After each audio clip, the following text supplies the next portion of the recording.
Hello Internet, it's Daniel from Driving Dragons, and today I want to talk about the WOTC boycott and play good news, bad news. Why it could work is the good news. Why it won't is the bad news. See you guys on the other side. So I hope that this is going to be the last one. And this is going to be the last Wizards of the Coast boycott related video that I put out. I seriously hope. There's no telling, they may screw something else up and we may go back to it. But I'm struck by two major things here, and I think they're important. And the first is why the Wizards boycott should be very successful. And when you say successful, we mean getting what we want as a gaming community out of it. That is the Dungeons and Dragons property no longer being under the control of Wizards of the Coast. And that's only going to happen if Wizards is totally restructured or if the property itself is sold off by Hasbro or by Wizards of the Coast. They can sell the IP, and that's actually something that is very, very possible. Now, I've covered this before, but there's two key elements to a successful boycott. Obviously, the first thing you got to do is you have to have something that polarizes a large enough portion of whatever the consumer base is to where they want to take action against the product or the company. You have that in Wizards of the Coast with all the stupid stuff they've done. They have pissed off large portions of the consumer base with a lot of their social initiatives and their political pandering that has just irritated people. A lot of their game design decisions have been very bad, especially because they play into the same kind of pandering and they have objectively hurt the game itself.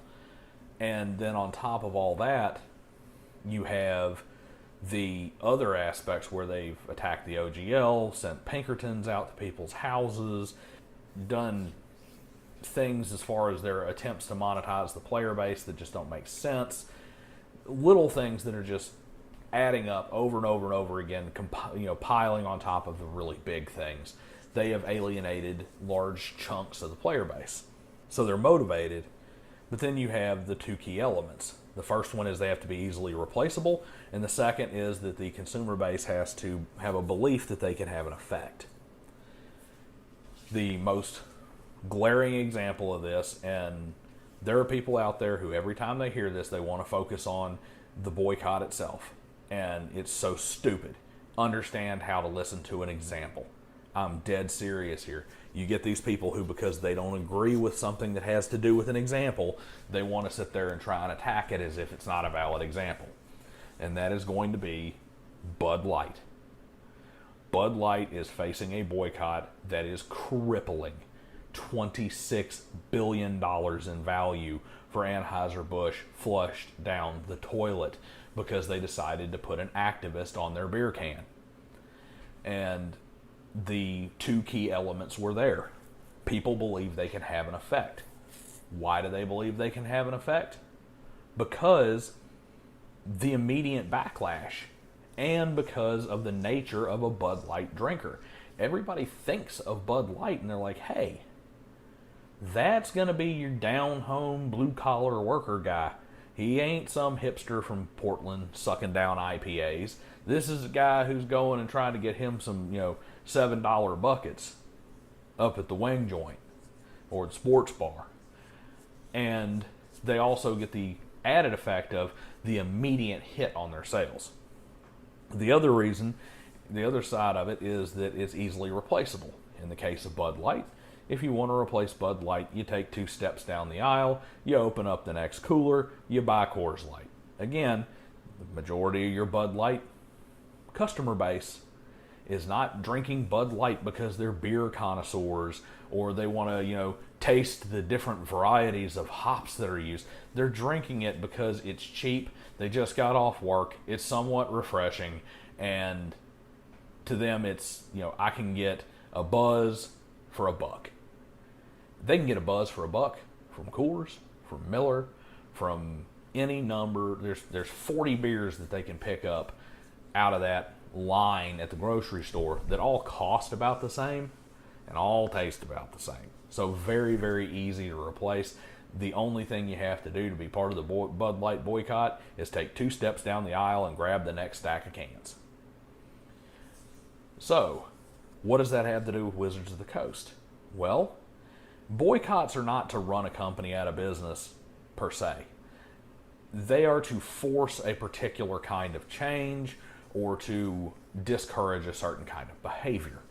In the case of Wizards of the Coast, what the tabletop role-playing game community, and more in particular the Dungeons & Dragons community, would like to do is see the Dungeons & Dragons IP removed from Wizards of the Coast so that Wizards of the Coast can no longer be a threat to people who play any edition of Dungeons & Dragons.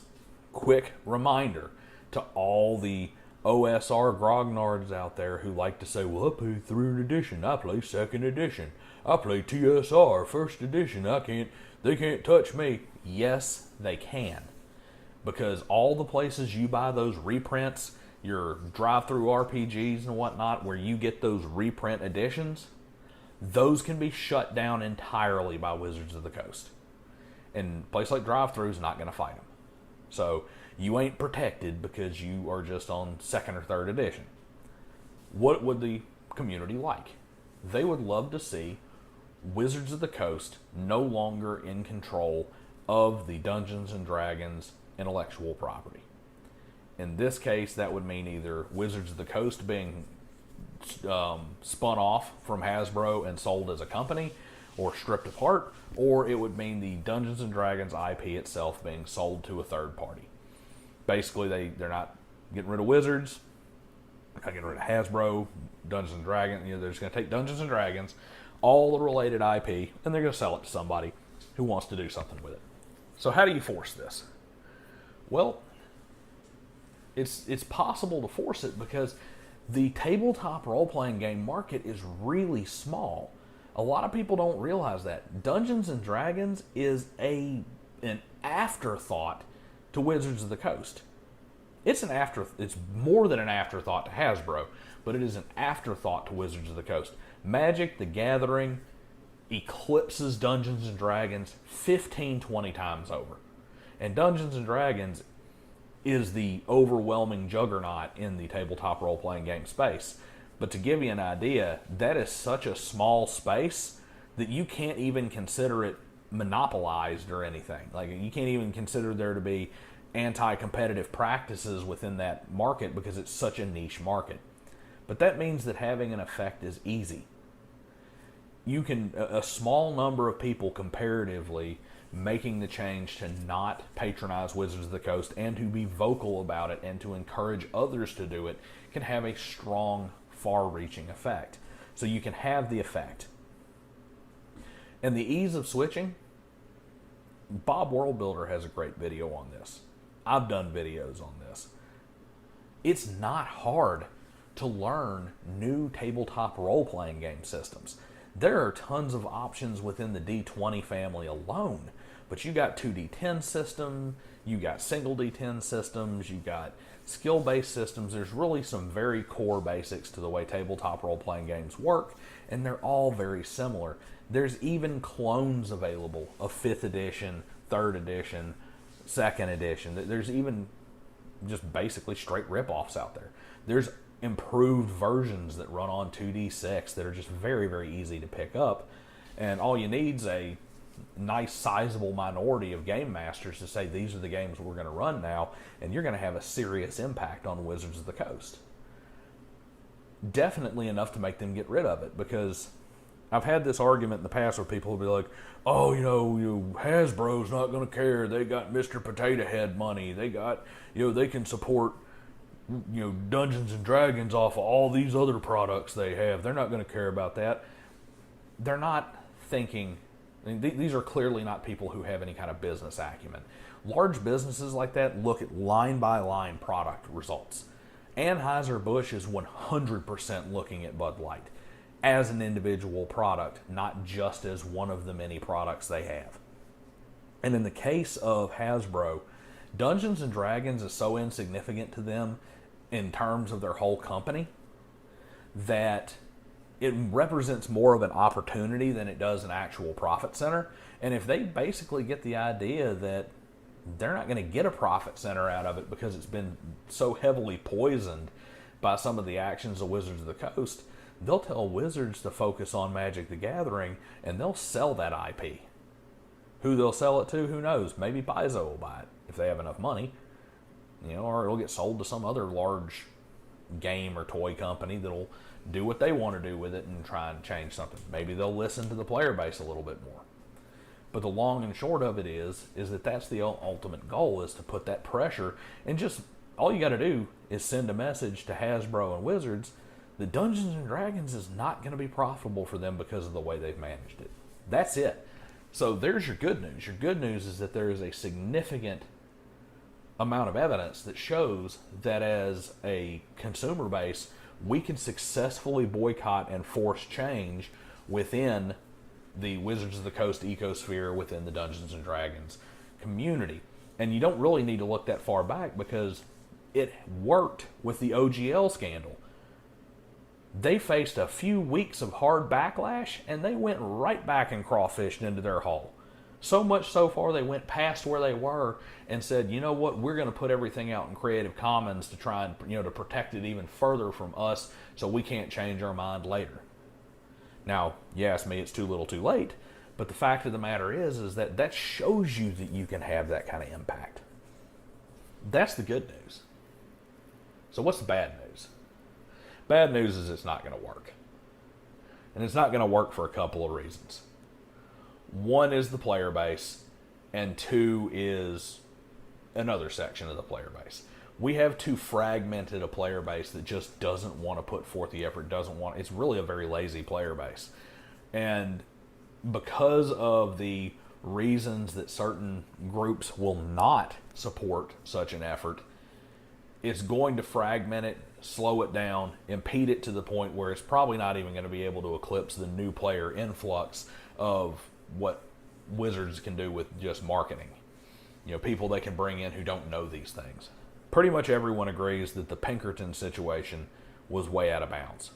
Pretty much everyone agrees that their D&D Beyond monetization scheme, and the idea that they're probably going to get rid of physical books, that they're moving in that direction to try and force you to digitize so that then they can turn around and take it away and you don't really own it anymore. Pretty much everybody agrees that that's bad.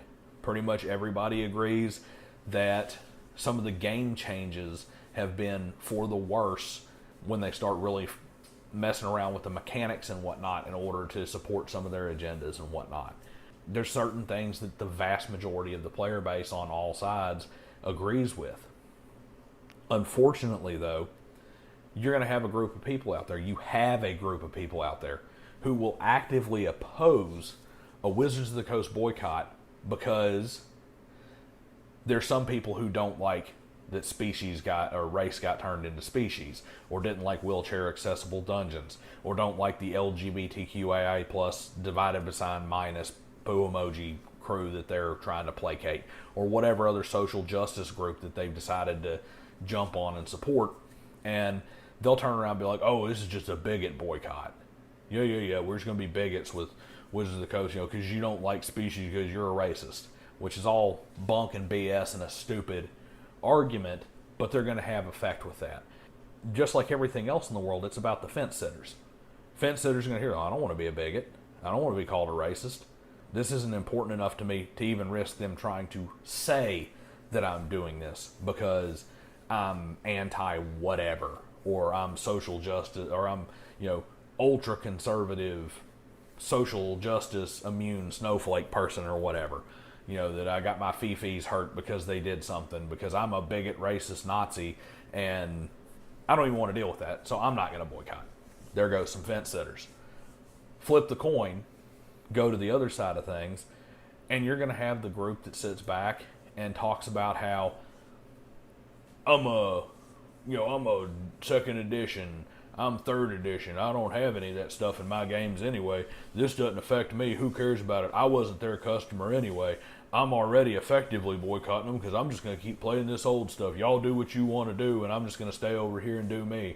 And then they also turn around and they act like jackasses to anybody who wants to come play their version of the game. Hey, I'm a 5th edition dungeon master, and I'm thinking about looking into 2nd edition. It's like, oh, 5th edition, you're a fucking moron. You can't done nothing. Been playing the damn kiddie Dungeons and Dragons for so long. Oh, you got your training wheels on? You know, it's like, yeah, just there you go. Insult people into the point where they're like, you know what? Screw it. You know, maybe wizards are a bunch of jackasses, but I'm going to buy their next set of books because if I try to go play the old version of the game, I'm running into grognard Jim over here who's going to reach in and start throwing crumbs at me from out of his neckbeard. So there goes another group of fence sitters, another group of people who might be willing to venture out. You've made it harder for them to boycott. And then you're going to have a group who, and this group, just, they baffle me. I call this ignorant libertarianism or, you know, misguided conservatism. And that is the group that want to defend some of Wizards of the Coast's actions based off of a market principle that they don't understand. Like when people talk about going after the OGL and whatnot and the way they were doing that, oh, that's just their business, you know, it's their business, it's their game, you know, they got the right to do this. Or, you know, I'm not going to boycott because, you know, that's just, you know, communism or whatever, you know, we're not, no, it's not. That's the free market at work. But they're going to pull some fence sitters away too. They pull fence sitters away by basically taking all the really nasty things that Wizards of the Coast does, like sending goons to recover some magic cards, and then turn around, well, you know, he had stolen cards, he should have known better, they were well within their rights. Well, maybe to a small legal extent they were possibly there. They weren't really based on what I've seen from it, but let's just say they were for the sake of argument. That's not the point. The point is that they sent goons to take magic cards from somebody, gave nobody the benefit of the doubt whatsoever, and it's just a massive PR nightmare, and it's not the kind of behavior that should be condoned. And the free market solution is to boycott them for it, to send them a message. That is the free market solution. But because you got both political sides of the aisle and numerous other people within the gaming community itself who are all fragmented, and each is going to have their own reasons for not wanting to support a boycott or being apathetic towards it, those people are going to prevent the fence sitters from joining in, which is going to stop it from having any real effect. And it just comes in two different major philosophies. You got the people who are going to be against the boycott because they're going to virtue signal one side or the other, one way or the other, and they're basically trolling the entire effort. And then you're going to have the people who actively make it harder to have that easy alternative by gatekeeping other options and making it harder to play other games for people who are curious or who want to try and look at switching. So your two key elements that you have to have for an effective boycott, they disappear. They disappear because the player base itself turns on itself, and it's kind of like the politicians do to us in the real world all the time. Go ahead and get them fighting each other so they don't pay attention to us robbing them blind in the back. We're going to pass these bills that make life easier for our people, and they're going to slip by in the dead of night. Nobody's going to care because they're too busy arguing about whether or not they want to mislabel this bill or that, or what stupid name they want to try to attach to a budgetary bill or something. Y'all keep fighting amongst yourselves. You keep fighting amongst yourselves, we'll keep doing stuff in the back door. Same thing with Wizards of the Coast. We're not afraid of your boycott. We're not afraid of your boycott because we know that we're going to put out a Love is Love expansion, and that's going to get one group talking about how, well, if you boycott this book, you're a bigot. And then we're going to do some other thing. We're going to monetize the hell out of everybody by basically attaching a special D20 that every time you roll it, it actually links to your bank account and drains money out. And you're going to have a group saying, well, it's just their rights as a business owner. That's just capitalism, baby. And all they're going to do is, from both sides, pull away the fence sitters. Boycott's going to fail. that's it. That's all I got on this. Tell me what you think below. Do you think that enough people can be shown that there is a true way to make this happen and make this work, that it can still have the effect it needs to? Or do you think that the various small groups scattered throughout the tabletop role-playing game community, the collection of loud vocal minorities, is going to just derail the whole thing? Let me know below. Like, share, and subscribe, and I'll see you guys next time.